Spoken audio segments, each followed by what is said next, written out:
Hey guys, this is Pi, and with so much talk about the Inyolan Empire possibly being added into the game, the evidence that it might exist already, I think it's finally about time I've made a video and acknowledged it on the channel. The first chapter we'll be talking about today is Inyola's power. As many of you would recall, Whitecrest was actually invaded by a group of mercenaries from Inyola. The Whitecrest Island was put under siege, the Whitecrest Island was invaded, and there was a blockade, and there was a fort from Inyola set up on Fenwick, which is why there's that big giant stone block there that you can still see today. In terms of how big will Inyola be, the map inside the sunken atlas near Hallengard displays what we hope to be accurate representation of the just humongous size of Inyola and some of the other nations next to what we already have in the game. For a good comparison, Inyola would be like the United States in World War II, as it's a huge powerhouse but has not done all that much quite yet.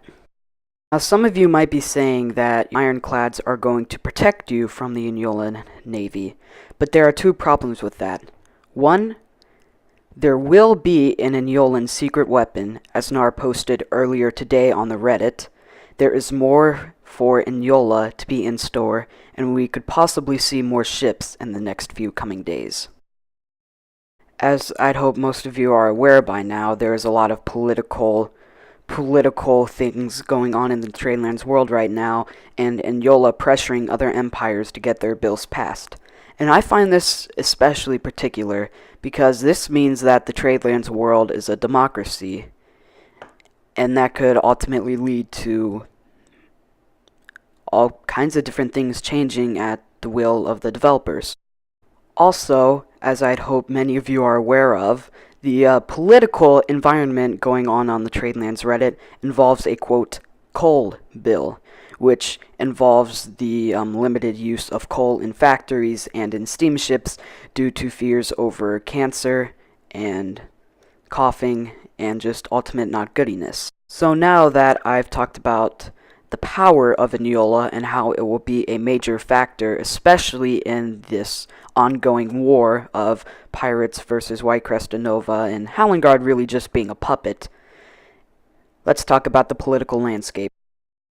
Inyola and Prushovia are in an ongoing conflict. We don't know exactly what size, but they are in an ongoing conflict.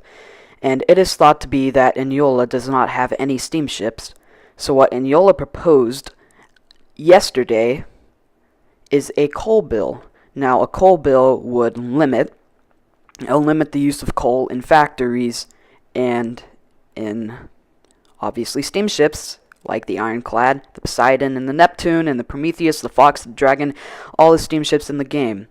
Of course, Inyola proposed this possibly because the Prushovian conflict is going less well than they intended because of the Prushovian ironclads.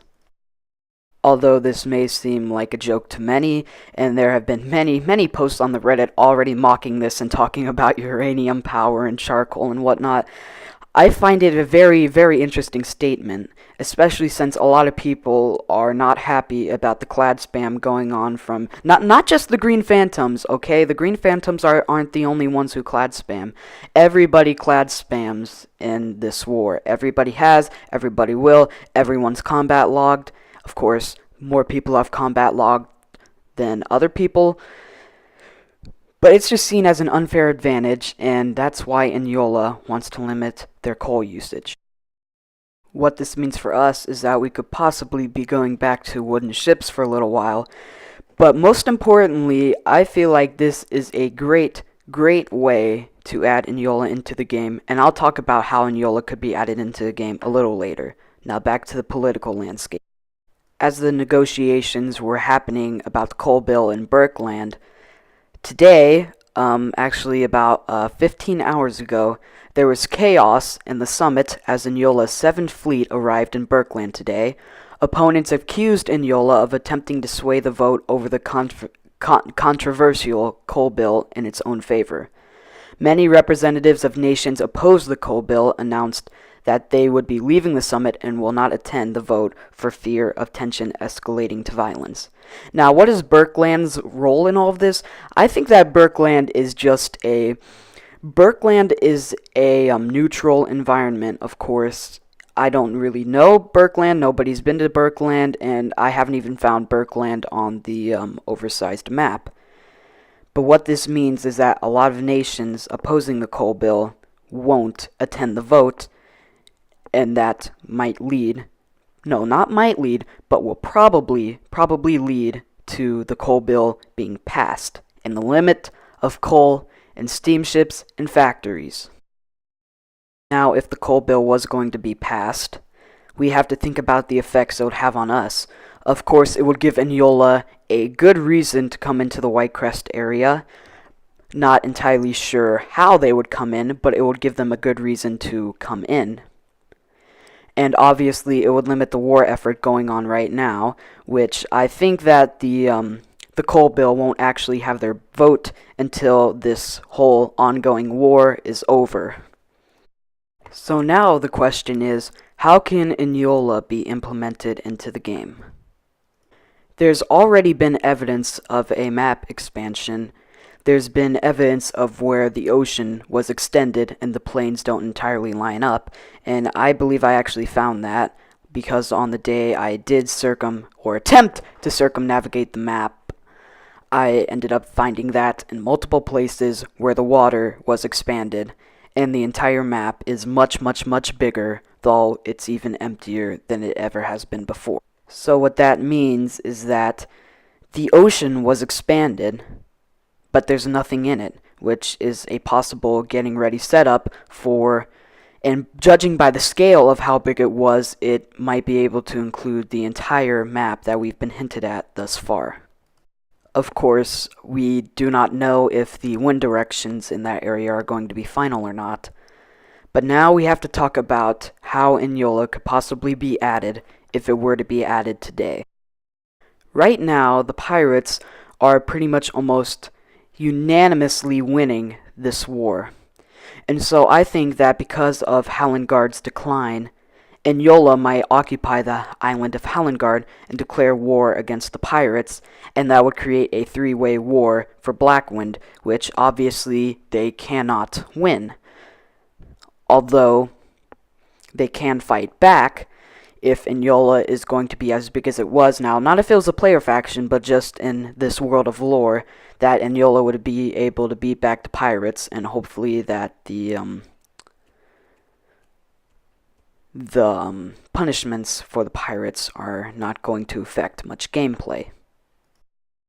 Of course, no one knows why this supposed update is going to be coming so late in the summer. Actually, I start school in 3 days, so I can't wait for that. But nobody really knows what's on Nar's grand plan, and that's what keeps us Tradelands players really content about what's going to happen. Of course, there have been times where we've been like, this is the same thing over and over again. But whenever we get too bored, there's always something that makes us happier. We always find it ourselves, or Nar gives it to us in the form of a war. Or the second way that Inyola could come in is that Inyola could come in to either Freeport or Whitecrest. Now, Whitecrest is because of their invasion last year, and Freeport because it would be an easy island for them to overtake, and Freeport is just such a big island with too many resources to remain neutral. So that's my opinion on how this whole thing can play out. Of course, don't quote me on it or anything. But thank you guys for watching. Leave a like, it really helps out. Subscribe if you've not yet subscribed. We just hit 200. This has been Pi, and see you next time.